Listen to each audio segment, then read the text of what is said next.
सरकार इमीडिएटली इस केस को एनकाउंटर नहीं, हत्या मानकर इसके ऊपर जांच शुरू करवाए कि जिला प्रशासन ऑलरेडी उनके खिलाफ था। बार बार उनको परेशान किया जाता था, लेकिन 5-5 गोलियां जिस तरह से मारी गई वो हत्या है, उसके अलावा उसको कुछ नहीं कहा जा सकता। न केवल गोली मारी गई, उनको राइफल के कुंदे से भी मारा गया। उनके फादर को दिन भर जेल में रखा। सबसे पहले तो जो पोस्टमार्टम रिपोर्ट है उसकी एक कॉपी हमारे साथ शेयर की जाए। एसपी और पुलिस अधीक्षक तब सबको निलंबित किया जाए इमीडिएटली। तो परसों यहाँ बिलौटी गांव के पास भरत तिवारी नाम के एक सोशल वर्कर की जिस तरह से पुलिस ने एनकाउंटर करके हत्या कर दी है, हम उस पीड़ित परिवार से मिलने यहाँ बिलौटी गांव में उनके घर पर आए हुए हैं। जो हमें बात पता चली है, कल भी हमारे बहुत सारे सीनियर नेता पद्मा ओझा जी और हमारे ज़िले के सारे नेता मनीष कश्यप सब लोग यहाँ आए हुए थे। उन्होंने इस बात की जानकारी हमें दी, तो आज हम पीड़ित परिवार से मिलने आए हैं। जो घटना है वो बिल्कुल सीधी तरह से ये दिखाता है कि जिनकी हत्या हुई है वो एक सुलझे हुए व्यक्ति थे। वो सामाजिक कार्यकर्ता थे जिनका केवल एक ही मुद्दा था कि समाज में लोगों के खिलाफ जो अन्याय हो रहा है उसके खिलाफ एक आवाज़ उठाने वाला कोई होना चाहिए।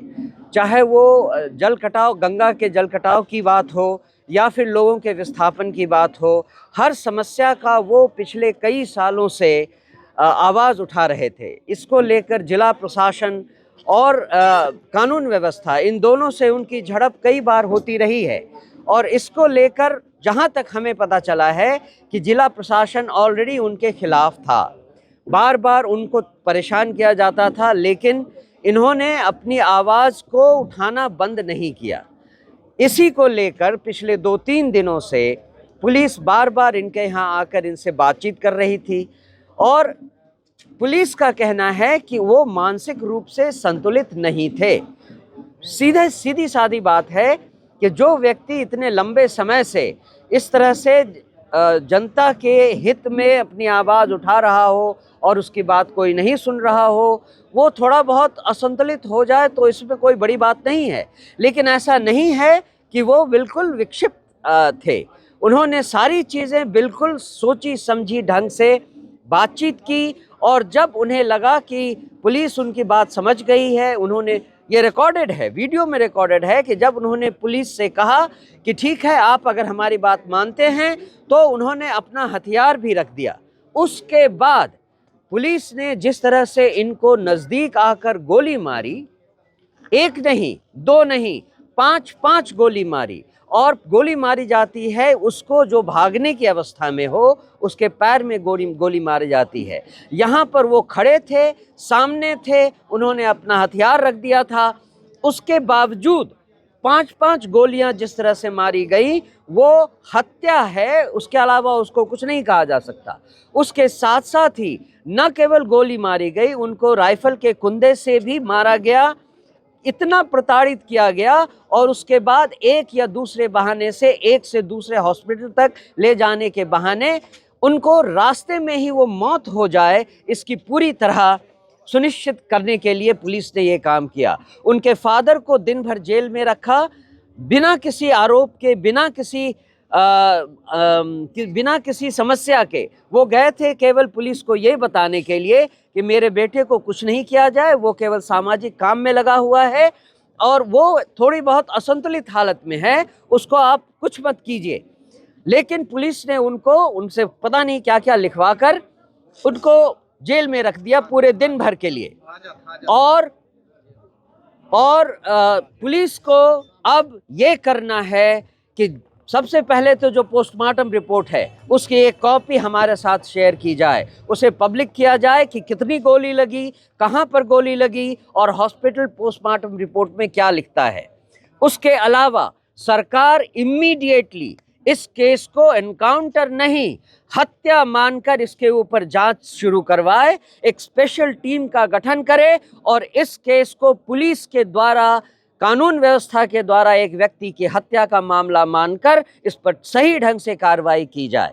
जहां तक उन अफसरों का सवाल है जो इसके पीछे हैं, चाहे वो थानाध्यक्ष हों, पुलिसकर्मी हों, जिन्होंने इनको गोली मारी, जिन्होंने इनको राइफल के बट्टे से मारा, जो इनको लेकर गाड़ियों से लेकर एक अस्पताल से दूसरे अस्पताल तक गए, उसके अलावा थानाध्यक्ष और डीएसपी, एसपी और पुलिस अधीक्षक, तब सबको निलंबित किया जाए इमीडिएटली, क्योंकि उन्होंने जो पब्लिक बयान दिया है, जो प्रेस विज्ञप्ति दी है, वो बिल्कुल भ्रामक और गलत है। उन्होंने तथ्यों को छुपाया है, ये बात छुपाई है कि पुलिस ने उनका मर्डर किया है।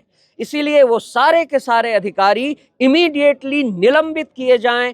ये इमीडिएट एक्शन होना चाहिए सरकार की तरफ से।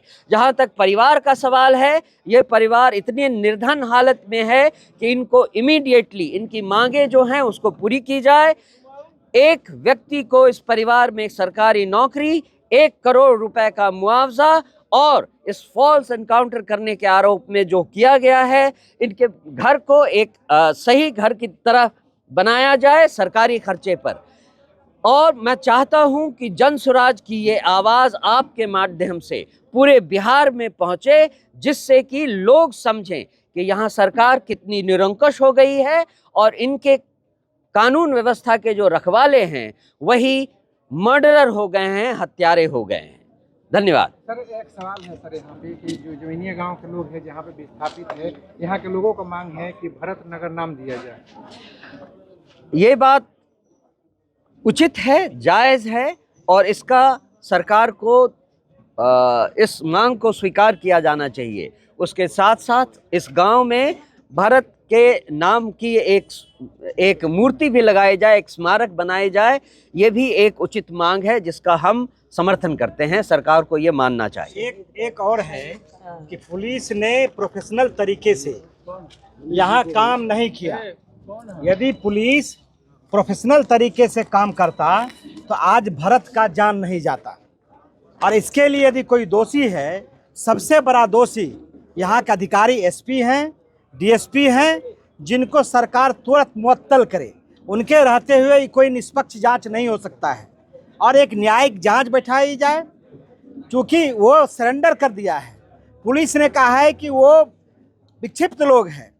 और इस राज्य में जब से नई सरकार बनी है तब से लगातार फेक इनकाउंटर किया जा रहा है, जातियों के नाम पर, धर्म के नाम पर, समाज के उन लोगों के नाम पर जो समाज में मुखर होकर समाज के बात को प्रशासन के पास रखता है, उसकी जुबान को बंद किया जाता है।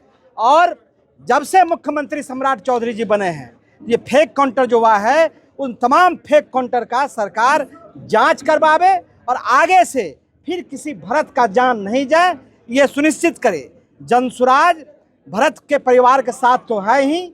आज जो जांच कमेटी है वो सरकार इनके मांग को सरकार के समक्ष में लोग रखेंगे। लेकिन बिहार में जितना फेक इनकाउंटर हुआ है, उसके लिए भी हम लोग मांग करेंगे कि भरत के फेक इनकाउंटर के साथ राज्य में जितना भी फेक इनकाउंटर हुआ है सबकी जांच हो और जो भी दोषी व्यक्ति हो उसको सजा दे।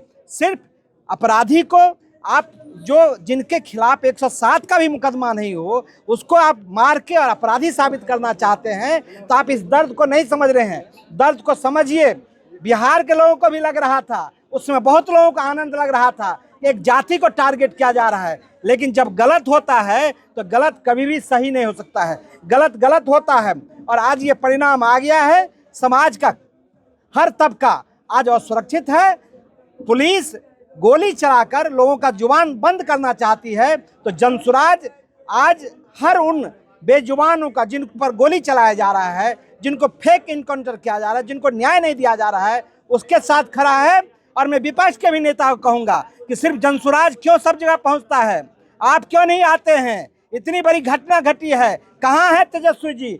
आपको भी आना चाहिए। देखिए ना, सरकार के एक मंत्री कह रहे मिथिलेश तिवारी जी, उन्होंने अच्छी बात कही कि ये इनकाउंटर नहीं करना चाहिए, पुलिस को प्रोफेशनल तरीके से रोकना चाहिए। और दूसरे जीतन राम मांझी का जो विष बमन कर रहे हैं वो आप देख सकते हैं। तो सरकार को समय रहते चेते नहीं तो आने वाले समय में इस तरह से लॉ एंड ऑर्डर को दुरुस्त नहीं किया जा सकता है। घटना पे अभी तक भोजपुर एसपी का बयान नहीं है। भोजपुर एसपी को जितना जल्दी हो सके सरकार तुरंत निलंबित करे, क्योंकि मुख्य अभियुक्त मैं मानता हूं कि एसपी है। एसटीएफ और जिला बल दोनों मिलकर संयुक्त कार्रवाई किया है। जब एसटीएफ कार्रवाई करता है और जिला बल, तो उस समय एसपी नेतृत्व करता है।